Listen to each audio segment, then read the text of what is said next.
안녕하세요. 대치동 빅마우스입니다. 우리 수험생 여러분들 육모 보시느라고 대단히 고생 많으셨고, 학부모님들 지금 6개월째 마음 졸이시면서 이렇게 자녀분한테 하고 싶은 말도 못 하시고 소갈이 하고 계실 텐데 고생 많으셨습니다. 일단 지금 첫 번째 과정이 지나갔죠. 관문이 지나갔고, 지금 여러분들이 궁금해하실 만한 내용이 무엇인지 저는 얼추 압니다. 제가 지금 14년째 수능국어 강의를 하고 있기 때문인데요. 대치동에서는 지금 4년째 강의를 하고 있습니다. 제가 여러분들이 궁금해하실 만한 점 압축해서 말씀드리니까 함께 해주시고, 시간을 많이 들여서 만든 만큼 도움이 되신다면 구독과 좋아요 한 번씩 부탁드리고요. 우리 제자 여러분들, 잘 봐도 너무 자만하지 마시고 못 봐도 너무 좌절할 필요 없습니다. 어차피 우리가 수업 시간에 누차 얘기했던 것처럼 해야 될 거를 하면 수능 땐 점수가 잘 나오게 되어 있어요. 그러니까 결과가 어떻든지 평정심을 지키는 것이 가장 중요하다라는 말씀을 재차 강조하면서 시작을 해보겠습니다. 목차는 이렇게 준비가 되어 있는데요. 한번 바로 시작을 해보죠.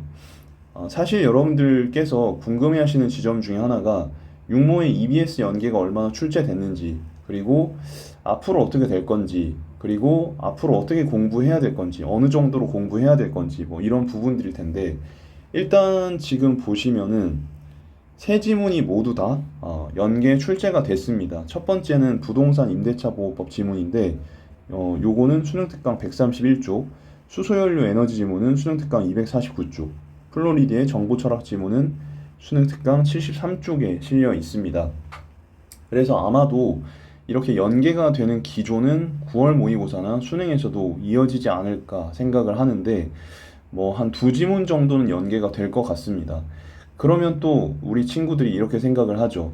EBS만 달달달 하면 되겠다 라든지, 아니면 EBS보다는 그냥 기출만 하겠다 라든지 극단적으로 이제 생각을 하는 경우가 많은데, 근데 그렇게 하지 마시고 균형을 잡을 필요가 있겠습니다.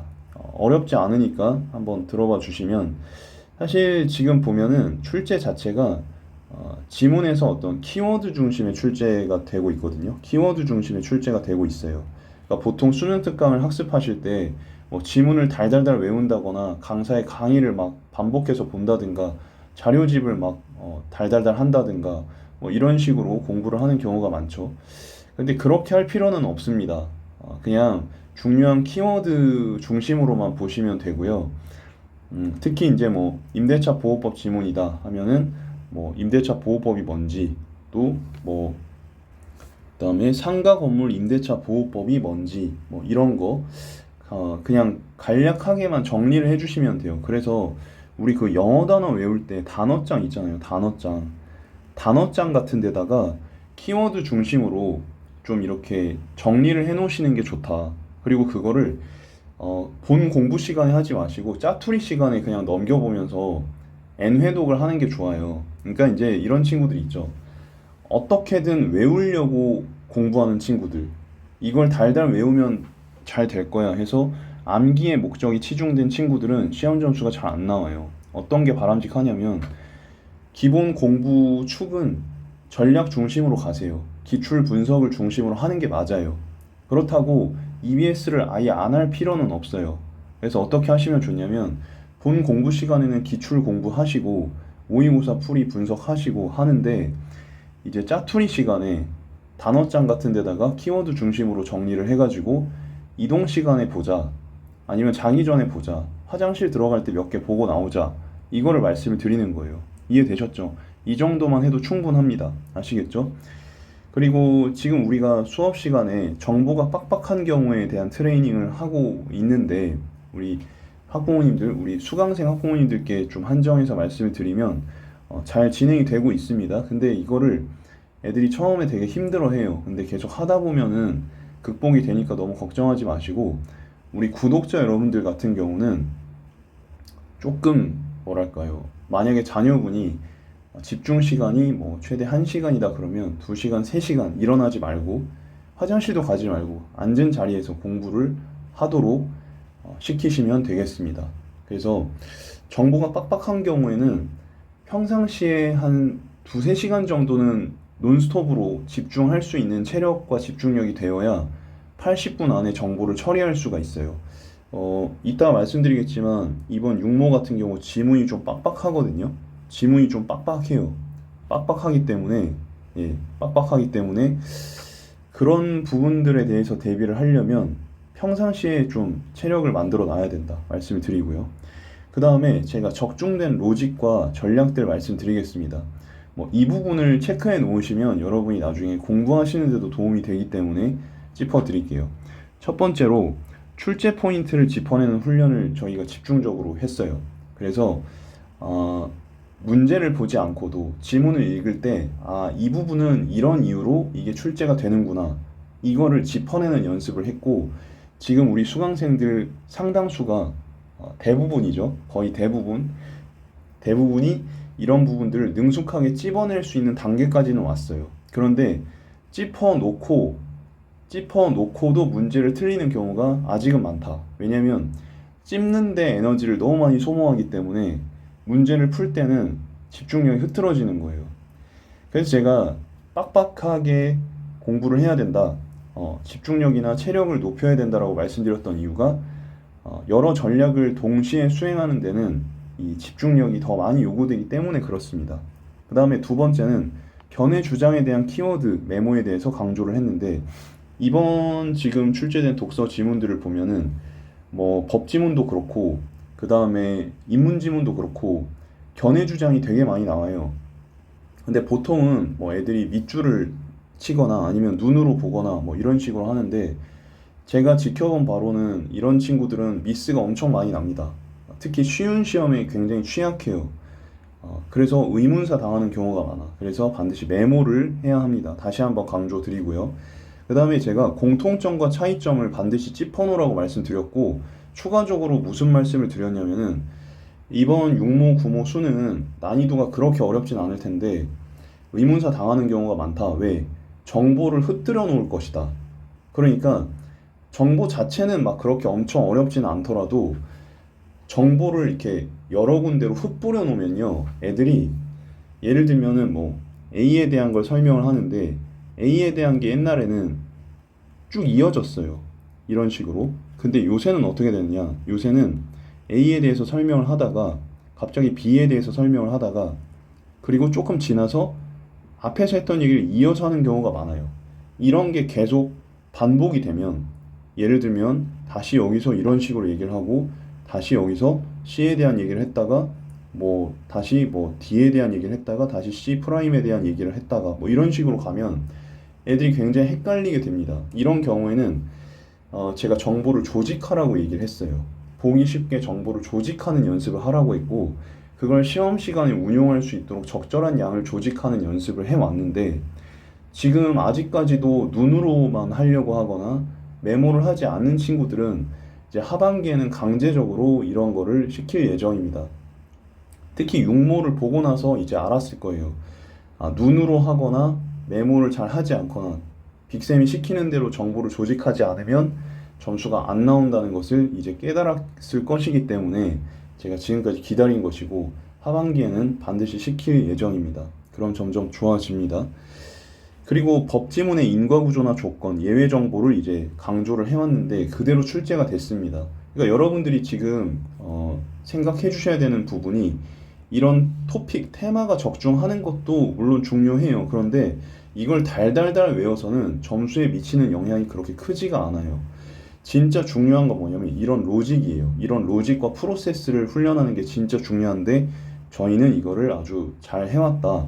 그런데 이게 평상시에 자녀분들이 어떤 전략 없이 그냥 감각적으로 하는 거에 익숙하기 때문에 지금 이러한 전략들을 활용하는 데는 아직 어색하다. 그래서 일부 친구들은 점수가 아주 잘 나오겠지만 아직 그런 게 익숙하지 않은 친구들, 특히 고3에 들어와서 처음 공부를 시작했거나 N수더라도 국어 공부를 제대로 시작해 본 적이 없어서 올해가 처음인 경우에는 조금 여러분들이 기다려 주셔야 돼요.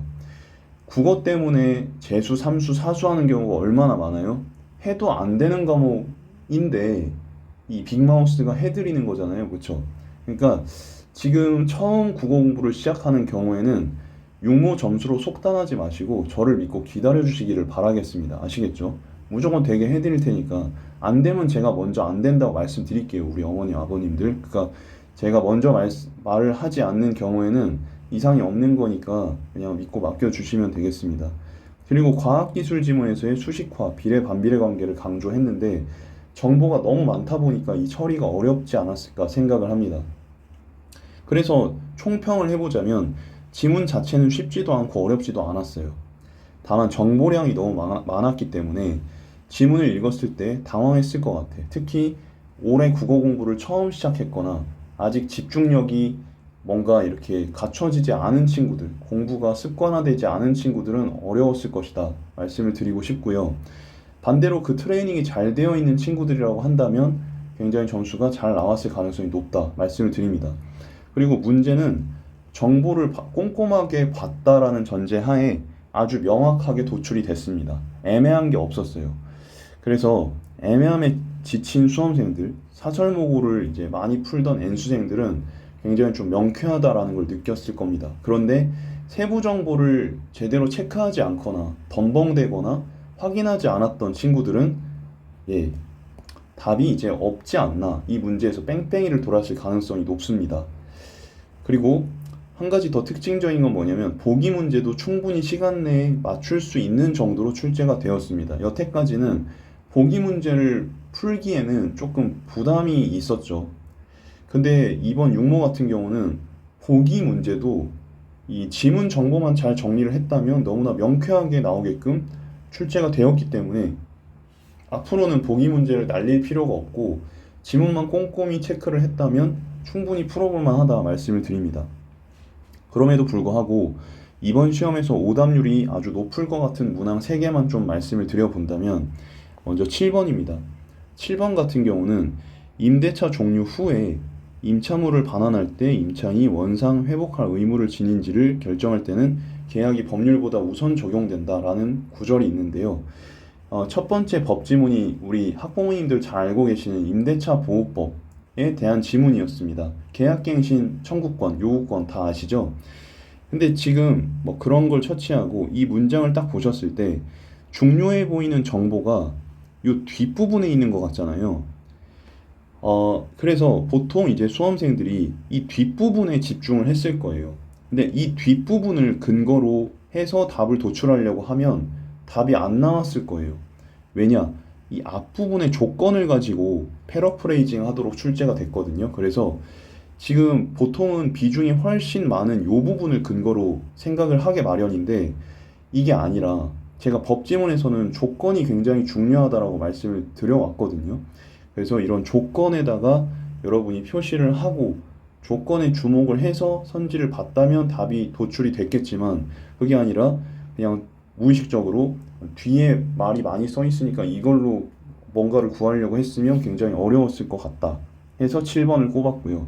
16번 같은 경우는 이게 플로리디의 정보 철학 지문인데 이게 이제 우리가 예전에는 인간만이 주체성을 가지고 있고 자유의지를 가지고 있고 뭐 그런 존재로 생각을 했다면 이제 지금 시대에는 여러분 익숙하시죠? AI들도 뭐 충분히 이제 주체성을 가지고 있고 자유의지를 어느 정도 갖고 있다 라고 얘기하는 게 이 지문이에요. 뭐 러프하게 말씀드렸습니다. 그래서 뭐 중간에 뉴턴도 나오고 칸트도 나오고 뭐 플로리디도 나오고 한 뭐 네다섯 가지 정도의 견해 주장이 막 나와요. 이런 견해 주장이 여러 개가 나오기 때문에 아까 제가 말씀드렸던 것처럼 꼼꼼하게 정보를 묶어서 정리해 놓지 않았으면 되게 헷갈렸을 것 같다라는 생각이 들었고요.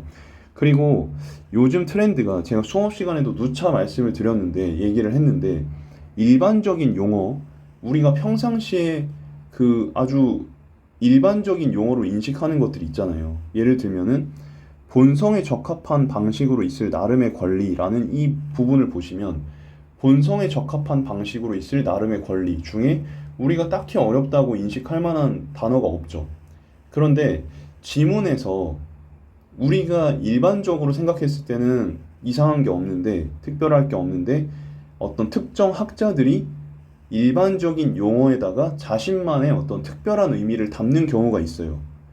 이런 경우에 한 번 더 재차 확인해서 그 견해 주장을 곱씹은 다음에 푸는 친구들은 답을 맞출 수가 있는데 이해되시죠? 그게 아니라 그냥 일반적인 의미내 하고 머릿속에서 무의식으로 쫘라락 처리되는 대로 문제를 풀면 답이 안 보이는 경우가 생겨요.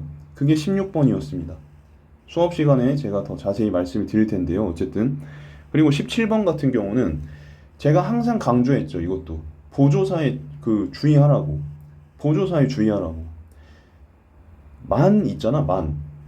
자유의지를 지닌 인간만을 도덕 행위자로 인정하는 칸트 윤리학과 달리 만 그리고 비교대조 구조로 되어 있어. 그러면 이거 비교대조 구조로 정리하라 그랬잖아요, 제가. 그럼 플로리디는 인공물의 개도 그러니까 인간이 아닌 다른 존재에도 자유의지가 있을 수 있다라는 전제가 되잖아요. 그렇게 이렇게 해석을 했으면 답이 나오는데 그게 아니라 그냥 인간만 자유의지를 갖고 그냥 플로리디는 인간 외에는 자유의지가 없다고 했구나라고 생각을 한다면은 이게 답이 안 나왔을 것이다. 이렇게 말씀을 드립니다. 그래서 제가 실수 유형이나 이런 부분들도 여러분들과 함께 살펴봤고요. 제가 이제 직접 쓴 적중 지문을 좀 소개를 해드리면 저는 이제 올해 상반기에 오히려 굉장히 더 자세하고 어렵게 계약갱신 청구권 지문을 제가 직접 쓰고 문제도 제가 직접 만들어서 우리 수업 시간에 다뤘습니다. 적중 지문인데 자, 그래서 계약갱신 청구권이 있고요. 그리고 이제 아주 자세한 내용들을 제가 여기 담았죠. 계약은 2년 단위로. 지금 이 지문에서는 최단 존속 기간이라는 아주 애매한 내용이 있는데 저는 명확하게 2년 단위로 이루어진다라고 했었고, 네, 그리고 이제 구체적인 상황도 얘기를 해놨습니다. 그래서 아마 우리 수업 시간에 했던 친구들은 굉장히 높은 이해도를 가지고 접근을 할 수 있지 않았을까 생각이 들고요. 그리고 이제 실거주하게 됐을 때는 임대인이 계약갱신 청구권을 거부할 수 있다라는 그런 내용도 미리 다루었습니다. 그래서 제가 향후에도 나올 만한 부분들 내용적으로도 이렇게 지문을 쓰거나 문제를 만들어서 적중을 시킬 거고요. 저는 보면 대충 느낌이 오거든요. 감이 오기 때문에 그렇게 할 거고, 그렇지만 여러분들이 주의하셔야 되는 거는 말씀드렸던 것처럼 요런 전략의 수행이 더 중요하다라는 점을 알아주시면 좋겠습니다. 어떤 강사가 어떤 지문을 적중시켰더라, 이 의미가 없다는 거예요. 왜냐면 저도 옛날에는 그런 거에 목매단 적이 있는데 수능이 끝나고 한 친구가 연락이 왔어요. 쌤, 쌤이 알려주신 거 다 적중됐어요. 그래서 제가 원래는 잘 봤냐라는 말을 안 하지만 하도 적중됐다고 하고 상기되어 있어서 잘 봤냐고 물어봤더니 생각보다 잘 못 봤다는 겁니다. 그래서 왜 그랬냐 그랬더니 너무 많이 적중돼서 흥분이 됐대요. 그런 경우도 있고요. 그리고 적중은 됐지만 이 문제 푸는 전략이 EBS만 너무 달달달 했더니 배경식 위주로만 공부를 했더니 문제가 이제 안 풀리더라, 이런 경우도 있어요. 그래서 저는 적중과 그 다음에 전략의 수행의 균형을 맞춰서 가는 게 저의 목표이고요. 자, 지금 어쨌든 첫 번째 관문을 무사히 통과하셨습니다. 지금 육모가 끝나면 각종 학원이나 학교에서나 육모 성적을 기준으로 너네 어떻게 해야 돼? 너네 지금 큰일 났어. 이런 식으로 얘기를 하게 됩니다. 특히 미대 체대 입시학원에서 그런 경향이 더 강하게 나타나는데 절대 휘둘릴 필요가 없습니다. 휘둘릴 필요가 없고 우리 어차피 해야 될 일이 딱 정해져 있어요. 여러분들의 약점의 사고 과정을 고치고 더 집중력을 갖추고 압박감에 더 익숙해지고 그 가운데서 전략을 수행하는 연습을 해 나가면 됩니다. 스스로에 대해서 더 잘 파악하고 그렇게 하면 돼요. 그러려면 말씀드렸던 것처럼 국어 공부를 우리 국어 전략을 습관화를 해야 됩니다. 힘든 걸 아무렇지도 않게 해야 돼요. 그게 멋있는 거예요. 여러분 고3이라고 N수라고 힘들다고 얘기하고 그럴 필요가 전혀 없는 거예요. 이거는 멋이 없는 거야. 내가 고3이니까 내가 N수니까 힘들어요. 배려해 주세요. 멋이 없는 거야. 그냥 제가 선택한 길이니까 한번 지켜봐 주세요. 안심시켜 드리고 그냥 아무렇지도 않게 다시 책상 앞에 앉는 거, 그게 멋있는 거예요. 톰 크루즈가 얘기했어요. 흥행 따윈 상관없다. 난 그냥 잘하고 싶다. 지금 당장의 결과보다는 과정에 집중하는 겁니다. 직접 스턴트를 한 거예요. 요게 톰 크루즈입니다. 여기서 점프를 한 거예요. 다른 사람들은 스턴트맨 써요. 아니면 CG를 쓰죠. 근데 톰 크루즈 직접 뛰어내리는 겁니다. 모든 시리즈에서. 지금 거의 2, 30년 동안 계속 직접 스턴트를 하는 거예요. 그러니까 뭡니까? 이 사람에 대해서 진정성을 느끼는 거죠. 우리가 인정을 하는 거죠. 그리고 또 한 가지 말씀드리고 싶은 게 완벽을 추구하라는 거예요. 실수를 했어. 어떤 친구는 실수를 했어. 그러면 처절하게 반성합니다. 솔직히 까놓고 얘기해서 여러분들 실수할 때마다 100만 볼트의 전기 충격을 주면 여러분들 실수할 것 같아? 잔인한 얘기지만 안 할 거잖아. 또 전기 충격이 온다 그러면 졸라 집중해서 절대 실수 안 할 거잖아. 그쵸? 근데 그게 아니니까 했던 실수 또 하고 또 하고 또 하고 그래. 또 어떤 경우에는 이건 실수니까요. 뭐 틀릴 수도 있죠. 하고 실수는 막 맞다고 처리하는 경우도 있어. 그렇게 되면 수능 때 절대 좋은 점수가 안 나와. 지금 여기 그림 보셔요. 이게 벽화인데요. 되게 잘 그렸죠. 이게 뱅크시라는 사람의 작품인데 이 사람이 이제 라카로 이렇게 작품을 한 거예요. 벽에다가. 되게 잘 그렸잖아요. 이 사람이 얼마나 완벽을 추구하면서 사실적으로 생동감 있게 아이의 표정을 나타내는지 아실 수 있을 거예요. 근데 이것만으로, 이 표현만으로 이 사람이 명성을 얻은 게 아닙니다.